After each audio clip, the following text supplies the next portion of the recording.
Thank you for joining me today. My name is Jay Anderson. I'm the owner of Dock & Door Tech, and I'm going to review the important items of proactive maintenance on a overhead sectional door.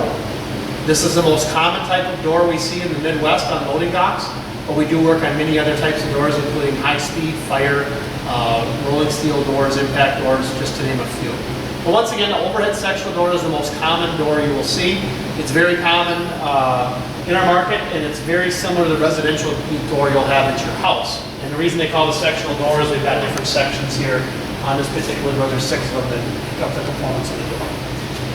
Before we get into the details of it, there are 4 parts of proactive maintenance. There's a lubrication, the inspection, the adjustment, and the documentation. For video purposes here today, I'm not going to cover the documentation, but I will be covering the other 3 parts. One other item before I get working, we got to keep safety in mind. I did barricade the outside of the door to prevent anyone from coming up and trying to use it or operate it while I'm working on it. And also the door operator, which we're not going to talk about today for maintenance purposes. We did disconnect that up there. You can see where we disconnected the arm. And also we have locked out the operator as well and tagged that out just to be extra cautious to make sure nothing happens while we're working on the door. So to get into the maintenance on the door, I'm going to start with my oil can, because one of the biggest things that doors lack out there we see when we go out on service calls is just lack of lubrication. And what I've got in my oil can is actually a 30 weight non-detergent oil, which is good for our application in our warehouse. However, you got to be sensitive to your environment. If you're in a food facility or different type of facility, you've got to be conscientious of what lubrication you use and make sure it fits with the environment you're in. So one of the first things that most people miss that we're going to catch is down in the back side here, the cables that control the door, which I'll cover in a minute. There's a tie-in point down there. I want to get some lubrication on that. Then I move over into this side. I've got a 10-ball roller in here I'm going to lubricate. And then the stem of the roller is important too, and a lot of people miss that. Doors not only go up and down, they actually do a little left to right, but we want to make sure we get lubrication on all the stems as well.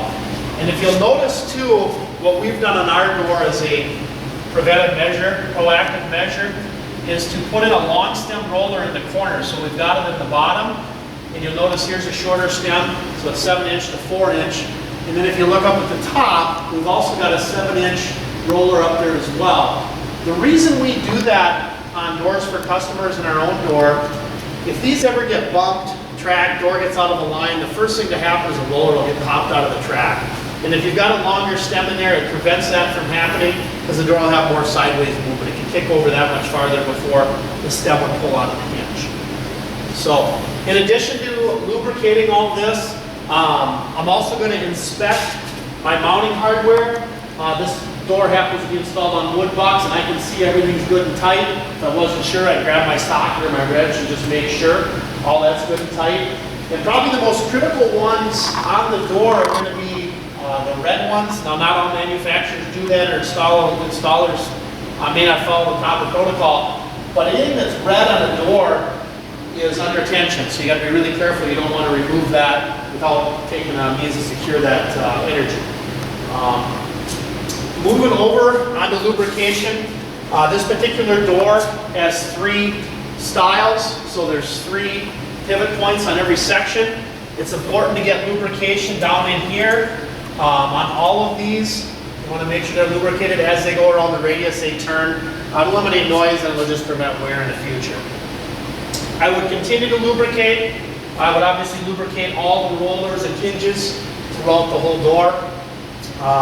The other thing on inspection, as I go through and lubricate, I pretty much inspect at the same time. Just kind of speeds up the process. Another important thing is to look at the cables, and I'm kind of reaching back here, looking at this. I would make sure I have no fraying in this cable or the one on this side. Any fraying in the cable will cause problems, and as a proactive measure, the best thing to do is change out any frayed cable at all. What happens, they fray a little bit, they actually get a little longer, your door will sit crooked, can lead to energy loss, and obviously a frayed cable is just going to end up failing at some point. Definitely want to get that addressed right away. Once the door is fully lubricated, once I've checked all my hardware, I'm going to check the door for proper balance and adjustment. put this door here, this is perfect. It stays put right where we want it. The other thing that we can't see from camera angle, we make sure the door is adjusted properly in and out. As the doors come down, they tend to move into the opening, which is the way they're supposed to. That allows the door to seal properly against their outside seal. I stick my head out here, I check, I've got really good seal all the way around. So that's good. My bottom seal is good, my retainer that holds it is healthy. Everything looks real good on this particular door. For video purposes, I'm not going to climb up top on a lift today. It's much easier to just do it underground. But as you can see, we've simulated our spring shaft with what we have on top of the door. This particular door is a dual spring system. So if we move up to the top of the door, this is where there's just as many moving parts and pieces as there is down there in the ever-scary torsion spring on a garage door. We're always going to start, once again, with our lubrication, and we inspect as we go through. On the end of our shaft, there's actually some 1-inch bearings. This particular type is just something you can lubricate with oil. It's as easy. There also is another type on larger doors. It's called a pillow block bearing. For that one, we just use grease. In addition to oiling that, I would put a little oil on the drum, just a touch, just to keep the cable lubricated. The cable's actually a moving part. I would put a light coating of oil on my springs. Inside the springs, we'll get those out. There's some bearings here that would be in there we'd want to lubricate as well. Get both those lubricated up. I lubricate this spring as well. Same thing over here with my cable and back to my outside bearing again. One thing a little different on this shaft than we have up top, we put on here just to kind of show the difference. This has a split coupler on it, so this is something that would get into our adjustment and inspection as well.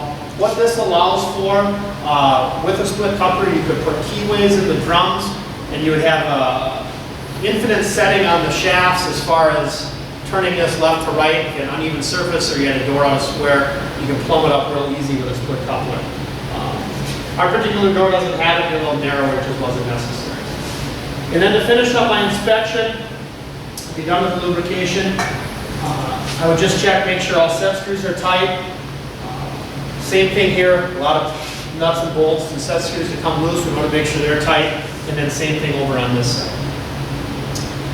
The other thing we would need to adjust if our door didn't balance properly, once everything's all lubricated and other adjustments are made, the last thing we would do would want to adjust the tension on these springs. You've heard the horror stories of screwdrivers and people, hurting themselves. Unfortunately, they're all too real. You only want to use the right type of winding bar for the door spring. We do have a tool we often use if we're doing a tough to get at spring or a very large 6-inch duplex spring, which is a spring inside of a spring. We'll be sure to use that tool. It's just a little safer for our employees as well as yours. The other thing on adjusting tension on these springs, not only is there a tension adjustment, which everybody's pretty aware of, there's also a side-to-side adjustment, which is called stretching a spring. That's something we do as well to make sure it's properly set directionally. If it's not, what happens is the spring will start binding on itself. And often you can hear that indoors. It'll make some odd noises, and the spring is actually catching on itself as the door goes open and close. So that's a very important adjustment as well, is the stretching of the springs.